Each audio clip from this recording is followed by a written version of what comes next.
ಹಾ ಯಾಕಮ್ಮಿ? ಹೇಗಿದ್ದೀರಾ? ಹಾ ಚೆನ್ನಾಗಿದ್ದಮ್ಮಿ. ಚೆನ್ನಾಗಿದ್ದೀರಾ? ಊಟ ಆಯ್ತಮ್ಮಿ? ನಾನು ಯಾರು ಅಂತ ಗೊತ್ತಾಯ್ತಾ? ಇಲ್ಲ ಅಮ್ಮಿ, ಎಷ್ಟು ದಿವಸ ಆಯ್ತು ಫೋನೇ ಮಾಡಿಲ್ಲ. ನಾವು ಬಿಸಿಯಾಗಿದ್ದೆ ಅಮ್ಮಿ. ಅಲ್ವಾ? ನೀವ್ ಯಾರಮ್ಮಿ? ಮಾತ್ರ ಯೋಚನೆ ನಿಮ್ಗೆ, ಇಲ್ಲಿಂದ ಬಿಟ್ಟು ಹೋದ್ಮೇಲೆ ಯಾರು ಯೋಚನೆ ಇರಲ್ಲ ಅಲ್ವಾ? ಹೌದಮ್ಮಿ, ನಾನು ಸ್ವಲ್ಪ ಬಿಸಿಯಾಗಿದ್ದೇನೆ. ಯಾರು ಇನ್ನು? ನಾನು ಇಲ್ಲಿಲ್ಲ, ನಾನು ಬೆಂಗಳೂರಲ್ಲಿ ಇದ್ದೇನಮ್ಮಿ. Hello, hello. ಯಾರು ಅಂತ ಗೊತ್ತಾಗಿಲ್ವಾ? ಇಲ್ಲ ಅಮ್ಮಿ. ಇರ್ತೀರಾ ಎಲ್ಲರನ್ನ? ಇಲ್ಲಮ್ಮಿ, ನೀವ್ ಹೆಸರು ಹೇಳಮ್ಮಿ. A few minutes later. You are speaking. ಹಾ, ಇವಾಗ ಜಸ್ಟ್ ಈಗ ಫೋನ್ ಮಾಡಿದ್ರು ಒಂದು ಹುಡುಗಿ. ಹೌದು, ಸೂಸೈಡ್ ಮಾಡ್ಕೊಳಲ್ಲ ಇವಾಗಲೇ. ಯಾಕ್ರಿ? ನಾವು ಹುಬ್ಳಿ ಧಾರವಾಡ.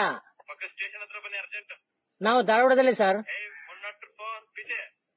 102 ಪೀಚೆ ನಾವಿಲ್ಲ, ನಾವು ಈಗ ಹುಬ್ಳಿ ಧಾರವಾಡದಲ್ಲಿ ಇದ್ದೇವೆ.